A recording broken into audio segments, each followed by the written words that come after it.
जय हिंद दोस्तों, Ram live study channel में आपका स्वागत है। झारखंड पुलिस 2024 पद 4919 हिंदी वर्णमाला सुमित सर के द्वारा 15 अप्रैल यहाँ पढ़ाया नहीं सिखाया जाता है।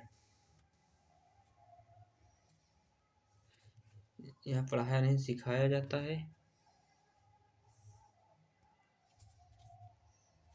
यहाँ पढ़ाया नहीं सिखाया जाता है। तो हिंदी वर्णमाला झारखंड में या तो हिंदी आएगी, 80% हिंदी आएगी। आज आपका पहला चैप्टर है हिंदी वर्णमाला। चलते हैं आगे बढ़ते हुए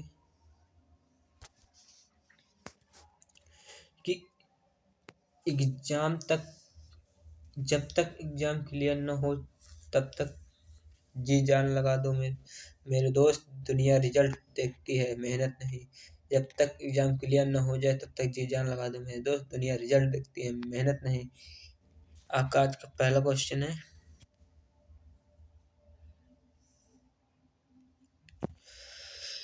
हिंदी की सा ध्वनि है, यानी कि हिंदी की जो सा ध्वनि है उसका उच्चारण किसके माध्यम से होता है? सम यानी कि ताल। तो इसका सही उत्तर होगा ताल। आप करके देखो सा, तो जो ताल होता है उसका उच्चारण होता है। अगला प्रश्न है,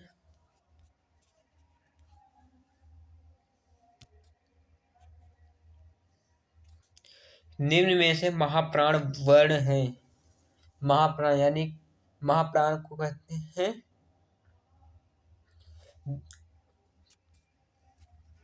स्पर्श व्यंजन में 5 वर्ग होते हैं। का वर्ग, चा वर्ग, टा वर्ग, टा वर्ग, पा वर्ग, 5 वर्ग होते हैं, जिनमें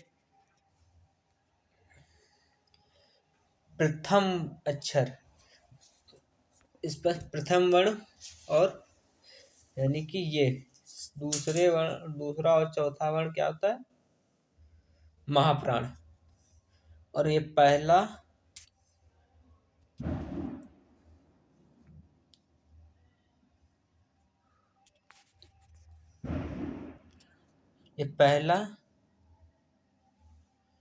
ये दूसरा और ये तीसरा, ये होते हैं अल्पप्राण। अल्पप्राण। तो आप चलते क्वेश्चन की तरफ बढ़ते हैं। क्वेश्चन कह रहा है निम्नलिखित में से महाप्राण वर्ग है। तो ऐसा वर्ण ता के बाद था, यानी ता वर्ग में जाओ, ता वर्ग के बाद का के बाद ता तक के बाद ता के बाद था आता है, यानी दूसरा अक्षर। तो आपका सही उत्तर होगा था। अगला प्रश्न, कौन वर्ण ओष्ठ नहीं है? ओष्ठ नहीं है। पहला ऑप्शन मा, मा मा ओठ, फिर बा, तीसरा ऑप्शन है बड़ा ऊ, चौथा ऑप्शन है आ, यानी आपका सही उत्तर होगा आ। अगला प्रश्न है आपका, हिंदी शब्दकोश में अंग व आह किस वर्ण के हैं? तो हिंदी और शब्दकोश में अंग व आह किस वर्ण? तो अंग आह आपके आ वर्ग के हैं। यहाँ पे बिंदी रखेंगे तो अंग होगा, अंग हो जाएगा, और यहाँ पर रखेंगे तो और यहाँ पर रख देंगे तो आ हो जाएगा। तो यानी कि सही उत्तर होगा आपका आ। अगला प्रश्न, अल्पप्राण ध्वनियों का समूह कौन सा है? अल्पप्राण यानी कि प्रत्येक वर्ग का पहला, तीसरा और पांचवा वर्ग अक्षर अल्पप्राण कहलाता है। तो पहला ऑप्शन का, खा दूसरा वर्ण है, यानी ये नहीं होगा।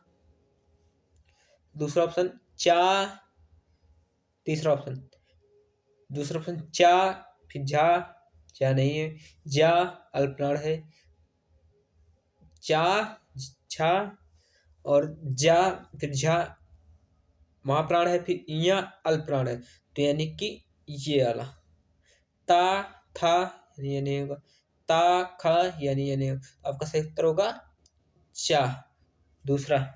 अगला प्रश्न है, निम्नलिखित में से कौन सा शब्द आमंत्रित है? आमंत्रित यानी बिना मात्रा का, बिना मात्रा। आमंत्रित का अर्थ है बिना मात्रा। तो किसमें मात्राएं नहीं? तो आप देखेंगे तो इसमें भी मात्राएं हैं। ये देखो, अब इसमें देख, यहाँ भी मात्रा है, यहाँ भी मात्रा है। अब यहाँ इसमें मात्रा आपकी नहीं है, इसमें देखेंगे तो यहाँ पर मात्राएं हैं, यानी आपका क्षेत्र है ये। कल रहो। आप अब करते हैं अगले क्वेश्चन की ओर। कह रहा है वर्ण शब्द का अर्थ नहीं है। वर्ण शब्द का अर्थ नहीं है। जाति, वर्ण की जाति होती है, वर्ण अक्षर भी होता है, वर्ण वर्ण के रंग होते हैं, लेकिन वर्ण आकाश नहीं होता है। यानी कि रंग भी होता है, जाति भी होती है, अक्षर भी होते हैं, लेकिन आकाश नहीं होता। आपका सही उत्तर होगा आकाश। अगला प्रश्न है, अयोग वाक्य कहा जाता है। देखो, महाप्राण आपको बताया था, दूसरा और चौथा प्रत्येक वर्ग का दूसरा और चौथा अक्षर महाप्राण का। संयुक्त व्यंजन, जो दो व्यंजन जो मिलके, दो वर्ण मिलके जो व्यंजन बनता है उन्हें संयुक्त व्यंजन कहते हैं। और अल्प ने बताया था कि पहला, तीसरा, चौथा, यानी कि विसर्ग, ये तीन नहीं होगा। अब बचा क्या है? विसर्ग। अब अंग विसर्ग होता क्या है? देखो, अंग को कहते हैं अनुनास अनुस्वर, और आहा को कहते हैं, आहा को कहते हैं विसर्ग। तो आपका सही, तो और इन दोनों को मिलाकर कहते हैं अयोग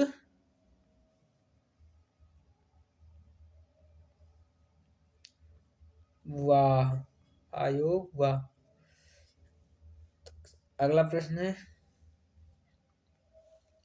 कौन सा वर्ण अधोष है? यानी अधोष, अधोष मतलब प्रत्येक वर्ण का पहला और प्रत्येक वर्ण का पहला और दूसरा अधोष होता है, और तीसरा और चौथा पांचवा, तीसरा चौथा पांचवा सदोष होता है, यानी दोष होता। अघोष है, चौथा पांच, तीसरा चौथा पांचवा घोष होता है। तो इसमें प्रत्येक वर्ण का रा, रा है, दोष, ला, संयुक्त, दा। तो आपका उत्तर होगा ता। अगला, ता वर्ग में किस प्रकार के व्यंजन हैं? ता, ता वर्ग में, यानी कि ता वर्ग में, आप एक बार इसको देखा। अब ता वर्ग में यानी कि ये गहरा, ये ता वर्ग में कौन से व्यंजन है? मुर्दा, मुंदे। प्रश्न की ओर बढ़ते हैं।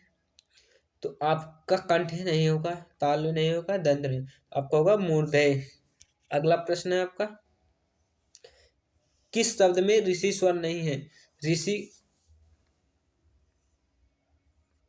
ऋषि को मात्रा के रूप में ऐसे भी लिखते हैं।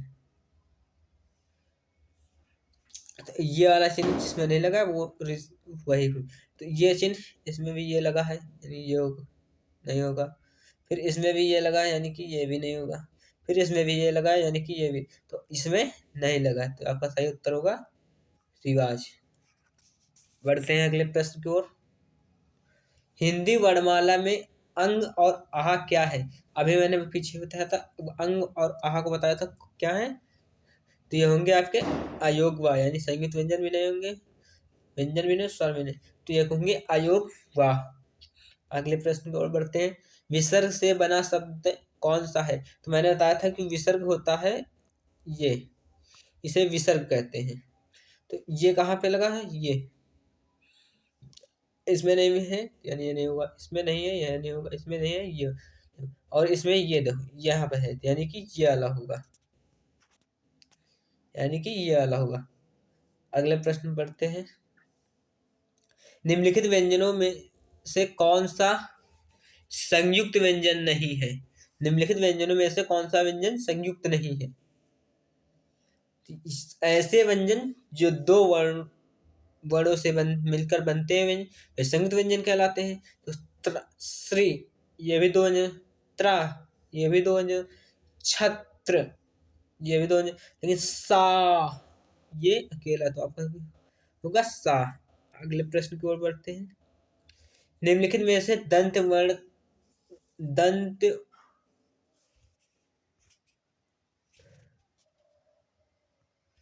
निम्नलिखित में से दंत वर्ण है। दंत वर्ण यहाँ पे आपको एक बार फिर दिखा दे रहा हूं। दंत वर्ण,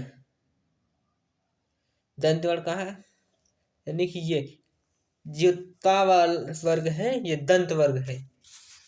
क्वेश्चन को बढ़ते हैं। तो इसमें लिखा है दंत वर्ण है, तो आपका ये भी नहीं होगा, ये भी नहीं होगा, ये भी नहीं होगा, ये भी नहीं होगा, आपका होगा, सॉरी गलत होगा, ये होगा, ये नहीं होगा, तो आपका होगा ता वर्ग। ये वीडियो आज की क्लास क्वेश्चन खत्म हो चुके हैं। आपको वो सुना दे रहा हूँ। आपकी आज की मेहनत, आपकी आज की मेहनत आपके कल के सपनों की चाबी है। इतना यानी कि आप जो आज मेहनत करेंगे वो जो कल के तुम्हारे सपने होंगे उनकी चाबी है आज की मेहनत आपकी। एक और आपको बता दे रहा हूँ, जो प्रयास करना नहीं जानते उन्हें हर समस्या बड़ी लगती है। जो प्रयास करना नहीं चाहते उन्हें हर समस्या कि जो कोशिश ही नहीं करेंगे उनको हर समस्या बड़ी लगती है। आप बचपन में आप जब कहारा सीख रहे होंगे तो आप अगर आपको ये समस्या लग रही होगी, क्यों? क्योंकि आप उस समय कोशिश नहीं कर रहे होते हैं। और इसीलिए कहते हैं कि जो प्रयास नहीं करना नहीं जानते उन्हें हर समस्या बड़ी लगती है। जय हिंद दोस्तों, आज की वीडियो यहीं तक।